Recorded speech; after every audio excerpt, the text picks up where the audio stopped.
Aloha, ladies and gentlemen. Welcome. My name is Sprinklebeard, and today we're going to be reviewing Ein, the Day 7 champion. Ein is a fighter with extended reach, which makes him extremely valuable to get in the early game. It's one of the first epics that you can get, and recently, like in the last month or so, he actually got a rework. So he went from offering a shield to allies to now offering an interesting pursuit mechanic, which is very unique, and I think made him deal a lot more damage consequently. Ultimately, I want to say that his survivability is not the main lure to Ein.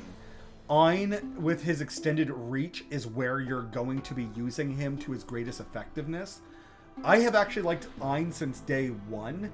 However, I haven't found the need to take him above 5-star, or on my account specifically, I started getting other fighters where Ein complemented those fighters, so I never needed to take him beyond 5-star. So although I personally don't have the experience of 6-starring him, for anybody that likes an edgy elf that doesn't want his face seen and likes a giant spear weapon, Ein is a very interesting champion that I do think can pull your account some decent distance. So with that, let's get into reviewing him. So Ein is a fighter. He's a ground unit, right? So he is going to be down in the thick of things. What makes him very unique, though, is that he's one of the very first fighters you get in the game that has this extended reach where he can reach over top of other champions. Yes, this does depend if you have pulled a whole bunch of shards and gotten a legendary. We're not talking about that. If you're a brand new account and you get Ein, we're going to talk about the advantages of him specifically. So as a fighter, he can block up to 2 units. His attack stat is higher than most epics. Most epics land around 4,500. So him having 4,800 is very respectable in terms of a damage stat. His cost is 19, so he's slightly on the higher side.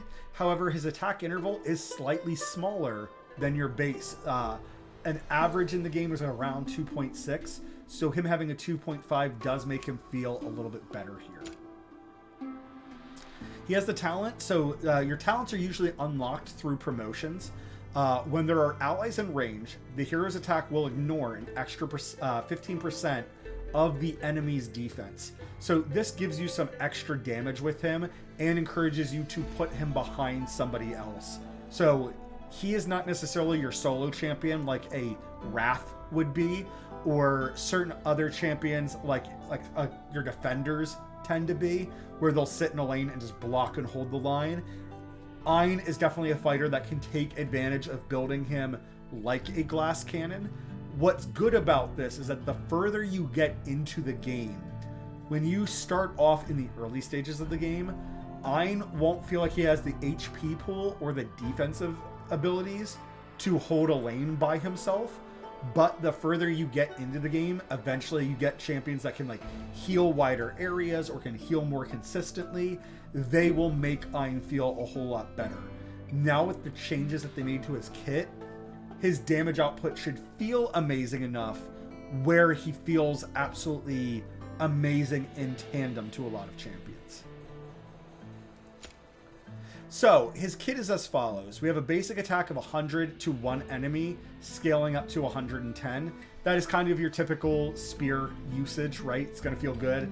Again, if we have him promoted, he's ignoring 15% of the enemy's defense, so absolutely love it. His new passive is called Pursuit Lunge. When an attack in range deals damage to an enemy with a basic attack, the hero has a 15% chance to launch a pursuit to 1 enemy, dealing 140% damage. So this is where a lot of his damage is going to come from, is this extra 15% chance. The chance of triggering pursuit is increased by 50% when attacking enemies inflicted with stun. So this encourages you to plague him with a lot of the defenders. Majority of the defenders in this game do have a stun mechanic. Not everyone, but most of them have a stun mechanic with them. During the ultimate, the hero's pursuit will hit multiple times. So this pursuit chance can increase from 15% up to 20%. There is a chance, I don't know this because I don't have mine skilled up enough, for this 50 chance to go up to a 55% chance, which would be amazing if that pursuit chance does work in both those places. The damage can also scale from 140% up to 160%, which is a very noticeable amount of damage. His ultimate is called Impaler. During the ultimate, the hero and allies in range gain a damage increase, so it starts off at 10%. The hero attacks with triple strikes, each strike dealing 60% damage. The ultimate lasts for 15 seconds. So the damage increase does scale. So as you give him dust, this damage increase will go from a 10%, giving allies in range a 20% damage increase. The effect duration will go from 15 seconds up to 20 seconds. The damage per strike will scale from 60 seconds to 70 seconds. And finally, the ultimate will shrink from 1,000 rage cost down to 900 rage cost. So pretty much his skill dust will give him a benefit. Like whenever it lands on his ultimate is changing for the better in a significant way every way. It's very fascinating. Lastly, and I need to make a video on this, maybe I'll do that today specifically. Ein is a lord, so he has the Blessing of Light level 2. Most players will have, every player should have Barut, who is a rare, and he has the Blessing of Light level 1. Ein, and I'm going to call him Ein and not Ain. If somebody pronounces this Ain, that's fine. Please bear with me in the video, but I'm going to be calling him Ein. Increases the faction allies' basic attributes by 10%. I think a lot of players really underestimate how much 10% really is. When you're starting off the game, that extra 10% is massive. I would heavily encourage you, even if you're not using him as a unit, having him take up one of those slots to just buff your party is absolutely massive. Or if you're struggling with a level and you notice, hey, I'm using a lot of the Watchers, you might want to think about, hey, I do need to put Ein in this party. Periodically increases the damage by 20% and the healing multiplier by 20% for 20 seconds. The more faction allies there are on the team, the more frequently this effect takes place. I was recently doing some higher level artifact raids, and I was heavily struggling for my tank to do the damage, or to tank the damage as well as I needed him to. I literally used a 5%. I was using, my tank is Olog, so I used the Lord Dagna to give him a 5% boost. He went from taking noticeable damage, where I was like, oh man, the healer's always going to have to heal him, or has to heal him every other time. Otherwise, I'm not going to like reliably clear this, to, oh, my tank is tanking perfectly fine again. My tank is doing an amazing job. So understand that this Lord skill, in the very early stages of the game, 10% as you're leveling up champions might not feel as amazing. It should still feel good, but I would argue the later you get into the game, a lot of these Lord skills are amazing. Do not sleep on them at all. Let's talk about his awakenings. This is one of the reasons I've always liked Ein. One awakening stone alone dramatically changes Ein specifically in such a good way. So Ein inflicts vulnerability for physical damage when dealing damage to enemies for 5 seconds. So if he deals any damage to an enemy, so whether it's with his basic attack or his ultimate, he causes them to take 15% extra physical damage for 5 seconds. So then, as he keeps attacking the same target, that target will keep taking more damage.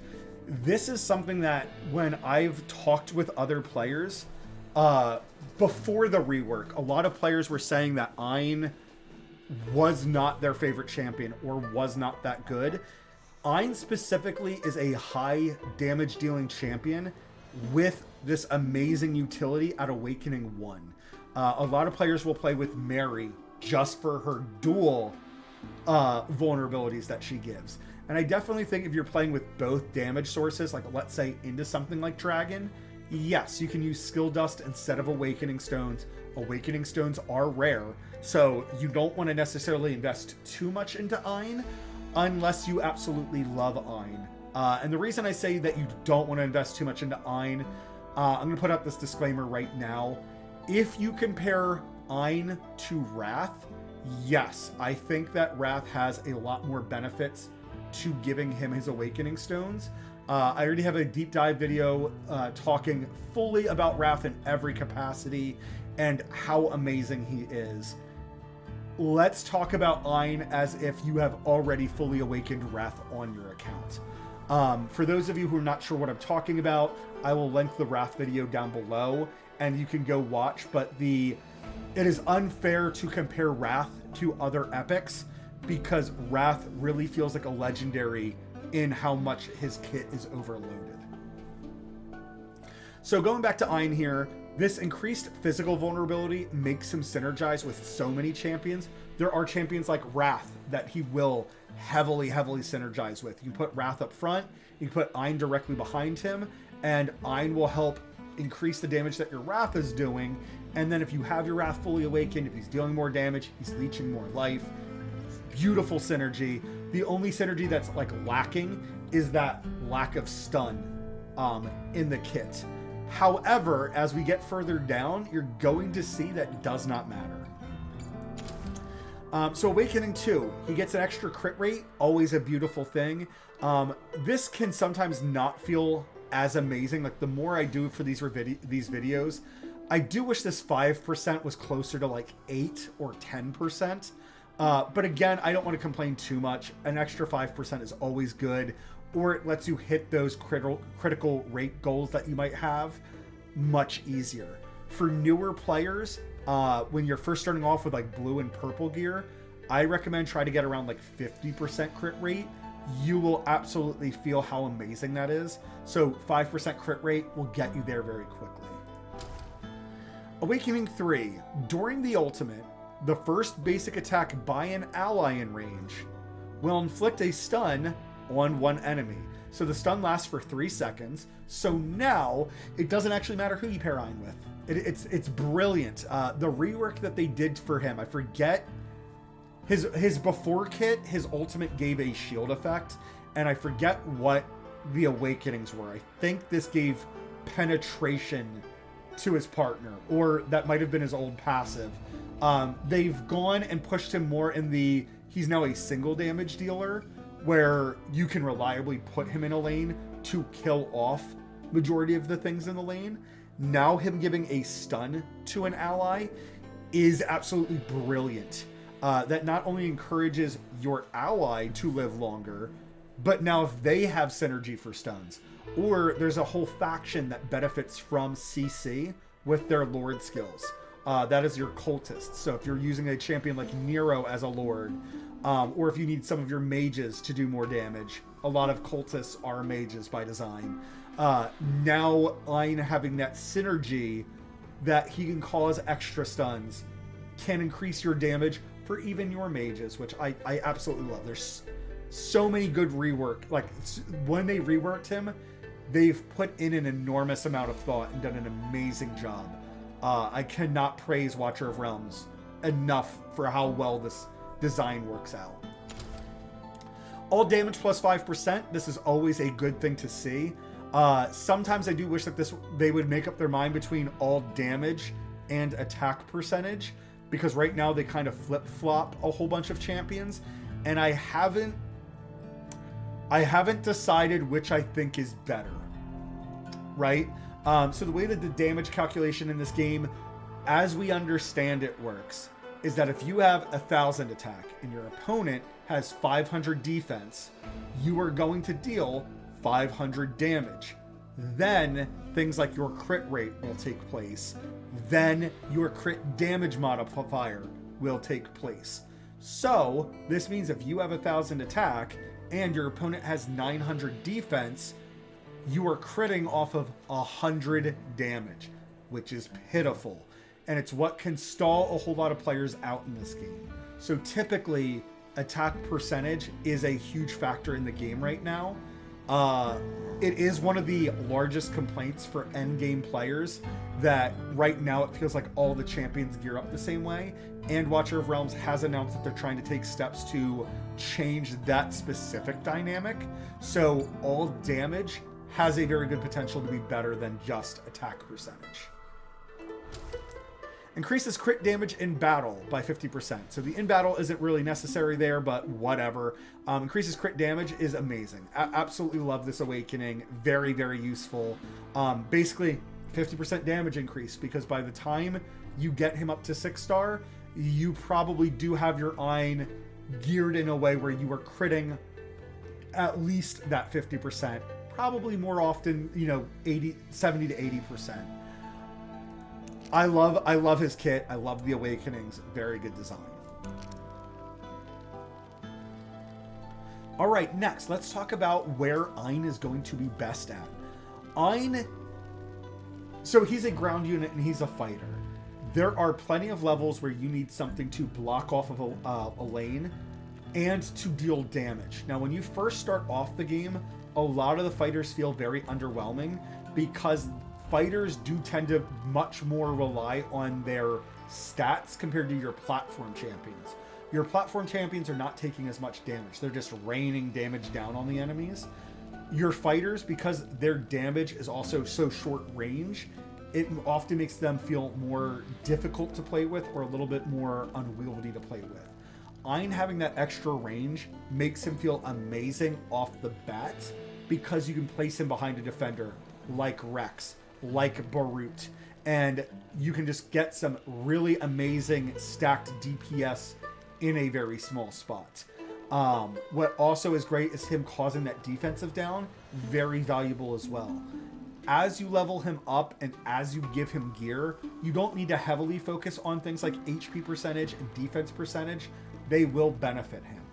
With that being said, in the campaign, Ein is absolutely brilliant. There are so many levels where you take very good advantage of him, and if you don't have a great mage, so as you pull shards, you will guarantee get a piercer who will benefit from that defensive drop that Ein give, or not the defensive drop, pardon me, that's a misspeak. The physical damage increase. Your fighters, your defenders, and your piercers will all take advantage of that damage increase. So if you didn't pull a mage early, or one of the first epics you pull is guaranteed to be a piercer, he'll encourage their damage. This also makes him extremely valuable on bosses, being able to help burst down bosses or being able to reach bosses from that extended range. So anywhere in the campaign where you feel like you need a fighter, a ground unit to hold off a lane, he will be very useful. He is a little bit on the squishier side, so understand that as you sink more levels into him, he will feel significantly better and then will scale better with the stats that you've given him. In the arena, he's got a lot of usefulness. I wouldn't necessarily put him in the AoE arena. You could if you're just starting off and like you only have like Voltus and one other AoE champion. Ein does kind of fit that bill of he can do AoE damage. Typically though, for your AoE damage, I would almost encourage you go with things like Voltus, a Lucas, even Nero might benefit you more in the AoE arena. But when it comes to your single target arena, Ein is a monster. Being able to put him in a flanking position or being able to put him kind of almost anywhere on the map, your biggest issue is going to be putting a tank somewhere and a healer down to stop that single target from getting too far. Even in the sustained DPS, where they tend to be waves of like 2 to 6 minions coming down, Ein can help block 2 of those minions, or can also attack from behind your main up front, either defender, or if you're like me and you used Wrath, having Wrath and Ein attacking in the same area absolutely feels amazing. Airborne units, obviously he's not going to be the best champion in the world. In the Void Rift, he is very useful. There's a lot of times where having an extra champion is always good. A lot of the Void Rift has some tricky levels where units will come charging through, or they'll send in like 3 to 4 big HP sponges. So you're going to need 2 ground units to block off certain lanes, or you're going to need a fighter, and then his the debuff that he provides if you awaken him once is brilliant. What's also great about Ein is you can give him 1 awakening stone, and that heavily makes him better. Then you can go on to fully awakening Wrath later. When it comes to our raids, again, marksmen here, a lot of the marksmen are watchers, so there is the need that you could bring him as a lord into this content and just get him some free EXP. So for that reason, I do encourage Ein in the marksman. However, understand he cannot attack things in the air. So with that being said, you don't need to summon him for his lord skill to take effect. The more watchers you do have out on the board, though, the more frequently the effect does take place. So he's not an early summon, but once you have all your marksmen out, you might summon him out just to give that extra bonus stats of. In the next 3, mages, endurance, and melee attack, Ein is perfectly capable in all 3 of these. He's good to block off any of the lanes, and his ability to reach a farther range does make him more valuable. You can also stack him in almost all of these stages, I think all of these stages, behind another defender. So you would have an effective block of 5, and Ein could reach farther. I will admit, in the mages, we typically don't focus on our physical damage here, so this would be the one place, be cautious about bringing him. But depending on what mages you have, if you have a mage like Soleil, who is a watcher, he can boost up her damage. So if you have Soleil, you could absolutely use her to buff up her damage and make her more valuable. Guild Boss and Artifact Material Raid, I cannot more heavily suggest Ein in both of these. So the difference for your Guild Boss of Ein being a damage dealer, if we awaken him once, I do need to stress that caveat, that him being able to be a damage dealer, whereas Mary does not provide that same amount of damage. Her whole kit is all about that massive debuffing. If you end up being more on the physical side, let's say you open up a bunch of shards and you get some piercers, and then your legendary is either a fighter or a legendary piercer, Ein could be a massive benefit for you just to awaken him once, because he'll put out good damage. The only small weakness that he has is that when the dragon is doing its dragon claw swipe, he will take good damage from that. So you might need 1 to 2 healers to keep him up. He is a bit more fragile, right? He's a spear champion. He's not really designed to tank a lot of damage. So if he's dying frequently, understand you might want to take him from 4-star up to 5 or 6-star. He is a very good champion in his own way. I don't think he's necessarily a first 6-star on an account unless you love him. If you love him, by all means 6-star him, and he will be very valuable on your account. I don't want to say that he's going to be as strong as Wrath. He should perform well compared to Wrath, right? He won't feel like a burden on the account. The biggest issue is him not having self-sustain. With that being said, on both Guild Boss and your Artifact Material Raid, him being able to reach over top of other champions is going to make him feel amazing all of the time. Him offering that 15% physical debuff, that physical 15 extra damage debuff is going to be amazing. So for things like Artifact Material Raid, and there is some content in the Void where being able to reach over your other fighters is extremely valuable. So for those 3 specific things, absolutely cannot encourage him higher. Tide, he's amazing in Tide. What's great about him specifically is Ein, just like all of our damage dealers, he scales well with all the damage stats. If you give him attack percentage, flat attack, crit rate, crit damage, attack speed, he will hit. He will hit hard. He's got the stats that back up any of those stat increases will benefit him. So his BP will skyrocket very quickly. What makes him amazing for Tide is that you can hide him. I can actually just go into Tide. I finally saved a slot open. So here's my Tide setup. What's amazing is we can put him in this backline. Salazar is not necessarily a great backline champion, but this is where I'm being able to reach over your tank and hitting this slot makes him very good. The fact that Ein has AoE in his kit does make him good for things like Tide. He will definitely help your BP getting you up higher to let you get to higher stages of this. And then the fact that he's a fighter. So even if you're a defender, like let's say you have Rex here, if more than 3 things bottleneck here, they will start getting through. Ein is going to be blocking 2 of them. Understand though, Ein is squishy. He's not super squishy, but he is a fighter with a spear. He's got more stats into his attack rather than into his defensive stats. So even though he can tank some damage, he is not a tank by any means. When it comes to resource raid, this is also going to be a very good place for Ein. So again, here in these resource raids, what I'm showing off is Ein with some of the best gear on my account. The reason I'm doing this is that I want to showcase the champion. If you were like, hey, I got this champion and I love them, can I make them amazing? The answer is absolutely yes. So here I'm going to put a tank that has no gear on in front of Ein to first show off what Ein would be capable of. So Ein is going to be the only one doing damage here. So as we saw, I think Azor just took 43 damage.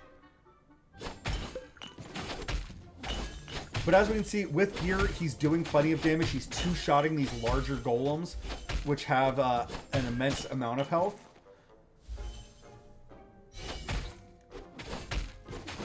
And now with his ultimate. So unfortunately, some things did get through here. Again, he is mostly a single target champion. So these single big beefy boys is where he's going to shine. So understand he's not going to AoE clear things. I would say that is probably one of the biggest weaknesses that he has. But now let's show him off in what I think is the best usage for him. So if we summon out Ein, along with another champion that deals damage, and in this case, Volca does do AoE damage.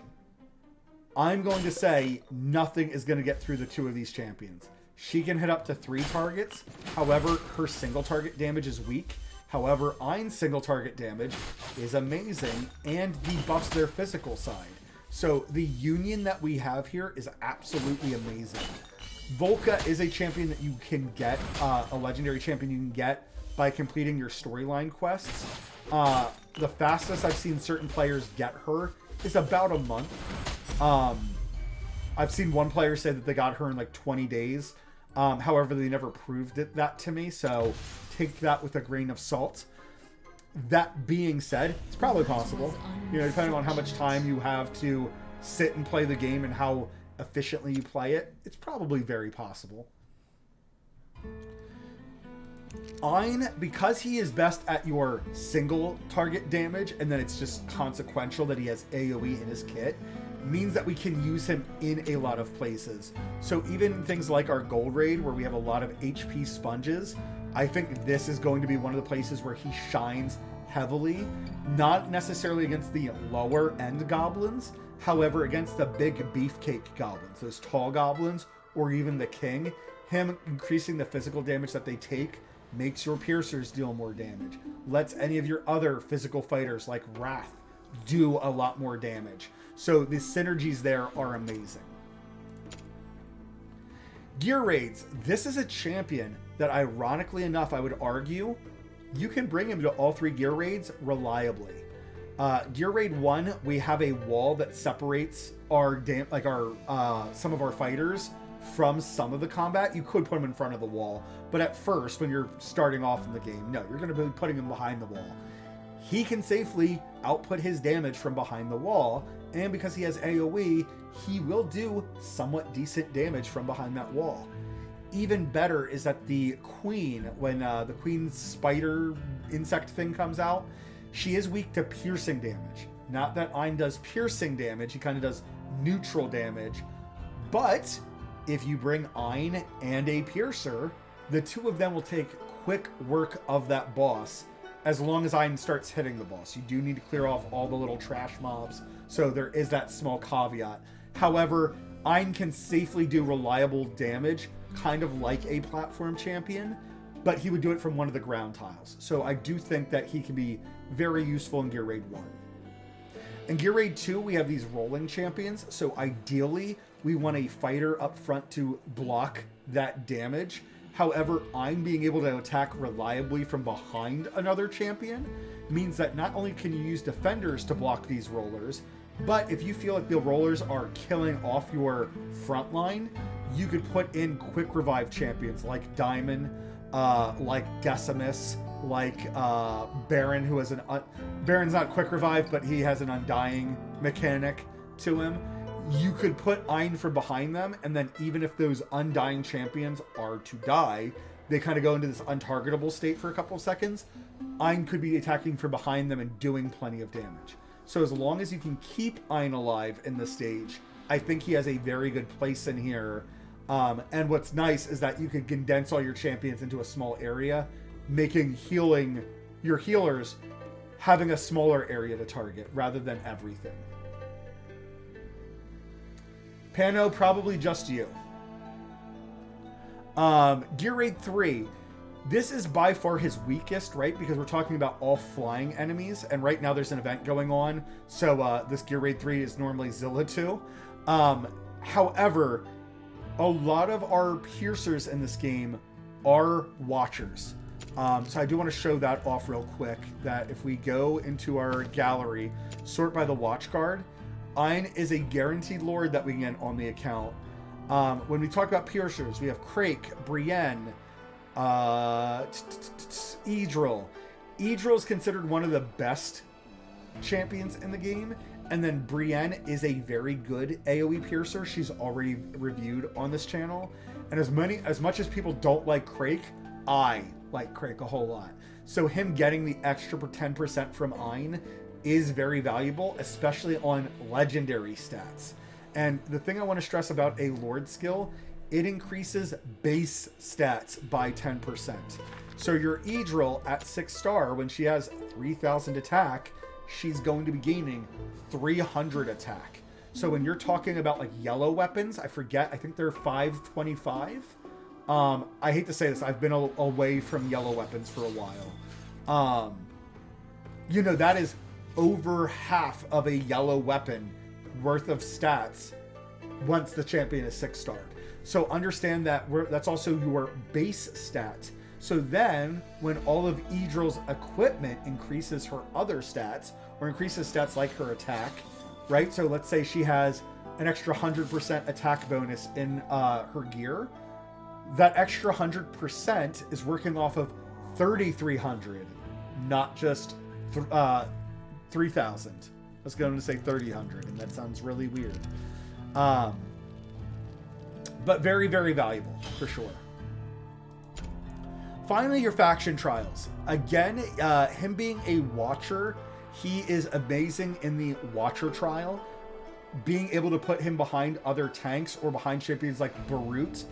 If you stop relying on Barut as a damage dealer, so like let's say you're like, oh yes, I do like Ein, I'm going to gear up Ein. You could just give Barut HP and defense gear. I don't think that's the best use of Barut. However, Barut could then just be a wall for Ein, so that Ein is doing the damage and doing the damage safely without you having to waste stats elsewhere. Obviously, yes, we want to put him behind Rex. However, if you use Rex to fuse Livian, I don't recall if Livian's a watcher. I think she is. That's terrible that I don't know that off the top of my head. Livian is a watcher, so obviously you'd put Ein behind Livian. I'm being stupid. Put him behind Livian, put him behind Rex. He'll be amazing. You could put him behind Barut, and instead of building Barut as that tank, as I mentioned, if you have Barut build up, like let's say you really like fighters in this game, that is a lot of condensed damage. So whatever enters that square in front of Barut that thing's going to die very quickly. It'll feel amazing. When it comes to the basic faction trial, where you're allowed to use any champion, there are times where you need something to block off certain squares. His increased range will be very useful. There's 2 side portals that are closer to your defense crystal.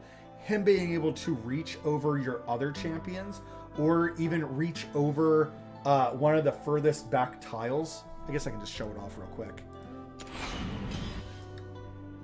I'm aware that I'm not bringing Ein. I can just use a Racha to show this off. But being able to put Ein in any of these squares facing inward like this, he will be able to reach this row with the portals. So as anything comes forward into this range, Ein can take a cheap shot at. So then obviously if you have him here or in this location where my cursor is, he can reach. So as any of the things come out of this portal, they then have to walk in this L shape. And Ein will be able to attack them, 2 to 3 times before they ever reach Ein. And then the same thing goes for up here. While he's up here, these guys have to travel up and in an L shape to get here. He will take cheap shots at any of these guys coming out of this portal, as well as these guys as they come. Great, just great utility in that sense alone. And then, like I said, you could even put him here in the center, so he just takes cheap shots at everybody, depending if you need it or not.